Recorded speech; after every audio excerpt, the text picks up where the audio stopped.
Tema kita pada hari ini adalah rahasia pokok anggur, satu eksposisi yang diambil dari Yohanes pasal yang ke-15. Bahan-bahan ini bukan saya yang menyusunnya, tetapi namanya Bapak Bruce Wilkinson ya.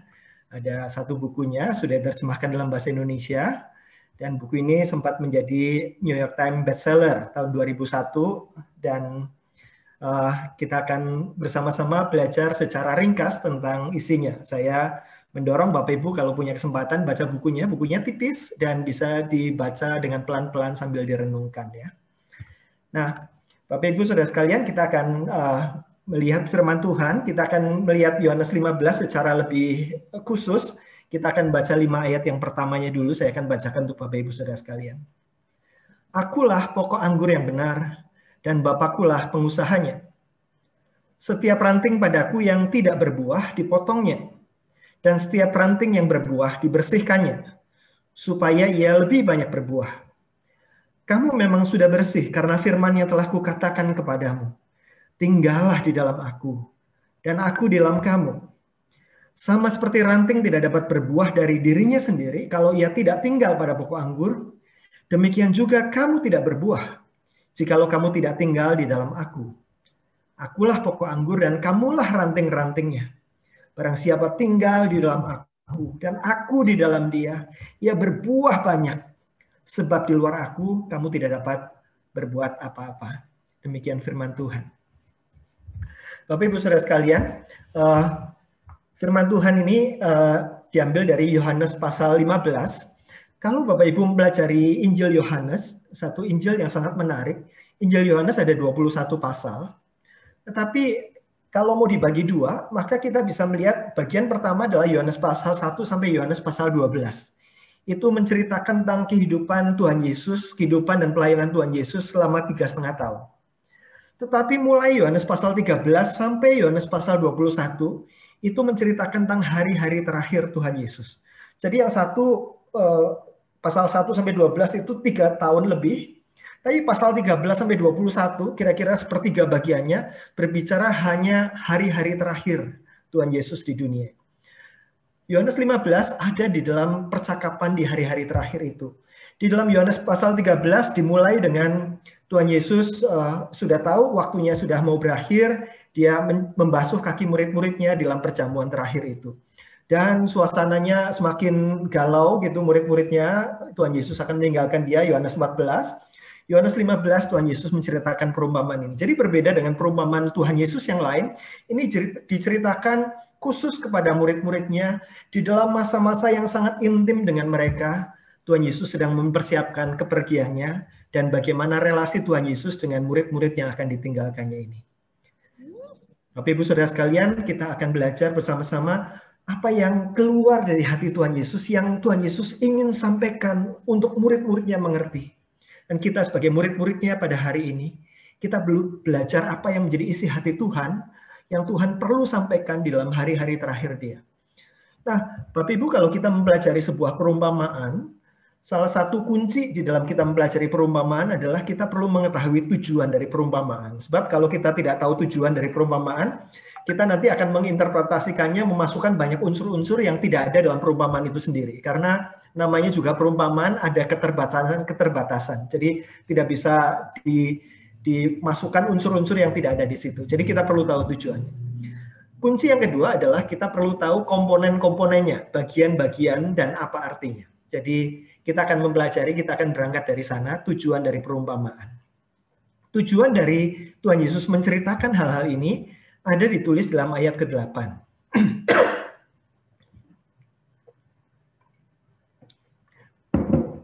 Dikatakan, dalam hal inilah Bapakku dipermuliakan, yaitu jika kamu berbuah banyak, dan dengan demikian kamu adalah murid-muridku. Jadi tujuan Tuhan Yesus menceritakan rahasia pokok anggur ini adalah supaya Bapa dipermuliakan. Itu tujuannya. Bagaimana Bapa dipermuliakan? Yaitu jika kita berbuah banyak, having much fruit. Jadi Tuhan Yesus menceritakan ini supaya kita tahu bagaimana memuliakan Tuhan dengan menghasilkan banyak buah dari hidup kita. Dan itu membuktikan bahwa kita adalah murid-murid Tuhan Yesus. Kita sedang belajar dimuridkan, kita menjadi murid-murid Kristus. Kita perlu mendengar apa yang Tuhan Yesus katakan mengenai bagaimana buah-buah dari seorang murid Kristus. Hal yang kedua yang menjadi tujuan dari perumpamaan ini diceritakan oleh Tuhan Yesus, ditulis dalam ayat yang ke-11. Semuanya ini kukatakan kepadamu. Jadi ayat 1 sampai ayat 10 itu adalah perumpamaan yang lebih lengkapnya. Tadi kita baru sampai ayat 5 yang kita baca. Dan pada ayat 11 dikatakan semuanya itu kukatakan kepadamu. Perumpamaan ini, pengajaran ini dikatakan kepada kita dengan tujuan supaya sukacitaku ada di dalam kamu dan sukacitamu menjadi penuh. Bapak Ibu Saudara sekalian, siapa yang tidak ingin berbuah banyak dan memuliakan Tuhan? Siapa yang tidak ingin hidup kita dipenuhi dengan sukacita Tuhan secara penuh? Kita semua ingin, bukan? Nah, Tuhan Yesus mengajarkan kepada kita bagaimana kita bisa mengalami hal-hal itu. Bruce Wilkinson di dalam bukunya mengatakan bahwa semua orang Kristen dilahirkan kembali untuk berbuah secara berkelimpahan. Jadi kalau kita dilahirkan kembali, ada Roh Kudus dalam diri kita. Salah satu karya Roh Kudus, kalau masih ingat di dalam berakar, adalah karya organik. Tuhan Yesus, Roh Kudus di dalam diri kita menghasilkan buah-buah, ya. Jadi, dan Tuhan mau menghasilkan buah-buah secara berkelimpahan dari hidup kita. Namun masalahnya adalah kebanyakan orang Kristen sudah puas dengan yang kurang dari hidup yang berkelimpahan itu. Maunya ya udahlah jadi orang Kristen yang baik-baik saja, begitu ya. Dalam Wahyu dikatakan yang suam-suam saja, nggak usah terlalu banget-banget begitu ya. Banyak orang Kristen sudah puas dengan yang kurang dari berbuah banyak hidupnya. Dan seringkali masalah yang lain adalah kita seringkali salah paham terhadap apa yang Tuhan sedang kerjakan dalam hidup kita, sehingga kita menolak cara-cara Tuhan untuk menghasilkan buah-buah besar itu. Jadi bukannya menyambut apa yang Tuhan sedang kerjakan menghasilkan buah yang banyak dalam hidup kita, tetapi kita malah menolak, kita salah paham, kita malah marah-marah kepada Tuhan. Karena kita tidak mengerti. Untuk itu kita perlu mengerti apa yang Tuhan kerjakan dalam hidup kita demi menghasilkan buah-buah banyak itu. Itulah rahasia pokok anggur yang akan kita pelajari. Nah, itu tujuan perumpamaan. Sekarang kita akan lihat komponen-komponennya. Ada 4 komponen penting dari perumpamaan ini. Kita akan melihat satu persatu. Dikatakan pokok anggur, itu komponen pertama. Akulah pokok anggur yang benar. Jadi dari sini kita tahu bahwa yang disebut pokok anggur di dalam perumpamaan ini adalah Tuhan Yesus sendiri. Jadi akulah Tuhan Yesus adalah pokok anggur yang benar. Sebuah pokok anggur, kalau Bapak Ibu melihat gambar di sini, adalah bagian besar yang menancap ke tanah di sini, ada akar-akarnya, kemudian pokok yang besar ini, kemudian dari pokok ini muncul ranting-ranting yang kecil-kecil di sampingnya. Jadi kalau Tuhan Yesus mengatakan, akulah pokok anggur, dia sedang mengatakan bahwa dia adalah sumber-sumbernya, sumber dari sari-sari makanan supaya ranting-ranting bisa bertumbuh dan berbuah. Kalau kita sedang membicarakan keberbuahan, maka sumber buah ini adalah dari pokoknya. Ranting tidak bisa menghasilkan buahnya sendiri. Nah, kita lihat komponen yang lain, dikatakan bahwa Bapakulah pengusahanya. Jadi ada pokok anggur, ada pengusahanya. Dikatakan Bapa, Allah Bapa adalah pengusahanya. Bapak Ibu Saudara sekalian, kata pengusaha ini bisa menimbulkan penafsiran yang keliru dari makna aslinya. Kata pengusaha ini diterjemahkan dalam Alkitab bahasa Inggris, rata-rata Alkitab bahasa Inggris menerjemahkannya sebagai gardener, sebagai tukang kebunnya. Kalau pengusaha kan seperti tuan tanahnya, begitu ya, dia bosnya begitu ya, orang-orang bekerja untuk dia. Tetapi tidak. Yang dikatakan di sini, Bapakulah pengusahanya, Bapakulah tukang kebunnya. Tukang kebun adalah yang mengusahakan, yang merawat pokok anggur ini. Itu adalah komponen kedua dari perumpamaan ini. Dia sebagai seorang tukang kebun, sebagai seorang yang mengusahakan kebun anggur ini, dia adalah yang aktif merawat agar suatu saat menuai banyak buah. Anggur adalah buah yang rewel, ya, pohon yang rewel, yang perlu banyak diusahakan oleh si tukang kebun ini supaya bisa menghasilkan banyak buah. Nah, kita lihat komponen yang berikutnya. Kamulah ranting-rantingnya. Jadi, pokok anggur, pengusaha, dan ranting. Ranting-ranting ini adalah kita semua, murid-murid Kristus, Dan ranting-ranting inilah pusat usaha. Pengusaha itu akan melakukan banyak hal pada ranting. Kenapa begitu? Karena ranting adalah tempat di mana buah-buah ini muncul. Buah-buah tidak muncul pada pokok atau bagian-bagian yang lain. Buah anggur muncul pada ranting, dan ranting ini perlu dirawat sedemikian rupa supaya betul-betul menghasilkan banyak buah. Pusat usaha, tempat buah dihasilkan. Satu lagi sekarang, tinggal buah. Apa itu buah? Yohanes 15 ayat 8 mengatakan, dalam hal inilah Bapakku dipermuliakan, yaitu jika kamu berbuah banyak. Jadi buah adalah hal-hal yang membuat Bapa dipermuliakan. Buah adalah pikiran kita, sikap kita, atau tindakan kita yang membuat Tuhan dimuliakan. Itulah buah. Dan itulah yang ingin dihasilkan secara berlimpah-limpah. Hasil dari buah ini adalah kemuliaan Tuhan. Jadi Tuhan ingin supaya menghasilkan kemuliaan yang besar bagi namanya melalui hidup kita. Itu yang Tuhan mau usahakan. Bapak Ibu Saudara sekalian, kita ingin supaya pikiran, sikap, dan tindakan kita memuliakan Tuhan bukan cuma sedikit-sedikit, bukan cuma suam-suam, tetapi berlimpah-limpah. Dan Tuhan akan menunjukkan bagaimana dan apa yang akan Dia lakukan untuk menuai buah yang banyak melalui hidup kita. Sebelumnya kita akan melihat sedikit karena ini adalah intinya adalah tentang keberbuahan. Kita perlu melihat sedikit apa itu buah ya. Buah itu bisa diartikan dua macam. Buah itu meliputi buah di dalam. Jadi kalau Alkitab bicara buah, seringkali diartikan buah yang di dalam ini. Apa itu buah di dalam? Itu saat kita membiarkan Tuhan bekerja di dalam diri kita, menghasilkan keserupaan dengan Kristus. Ayat yang terkenal Galatia 5 ayat 22-23 tentang buah-buah roh itu ya.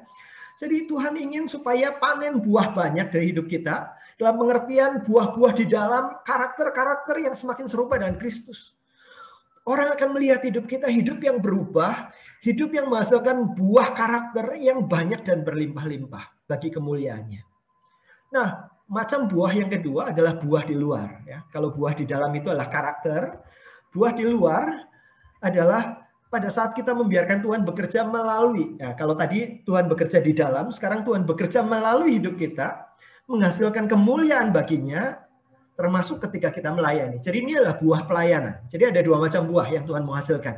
Buah karakter hidup kita, dan buah pelayanan di mana Tuhan bekerja melalui hidup kita, menyentuh hidup orang lain, dan membawa orang lain memuliakan Tuhan. Dan Tuhan rindu sebagai murid-muridnya, Tuhan melihat itu bukan cuma ya sekedar ada begitu ya, atau tidak matang, tetapi berlimpah-limpah. Itulah buah yang mau dihasilkan. Nah, Bapak Ibu Saudara sekalian, mari kita lanjutkan. Tuhan Yesus ketika menceritakan perumpamaan ini sangat menarik. Tuhan Yesus menceritakan tentang berbagai macam kondisi ranting. Ya, kalau Bapak Ibu perhatikan ayat 2, ayat 5 di sana, kita melihat beberapa jenis ranting yang disebutkan. Bapak Ibu bisa menemukan ada berapa jenis? Ranting yang tidak berbuah, ya pertama. Ranting yang kedua, yang berbuah.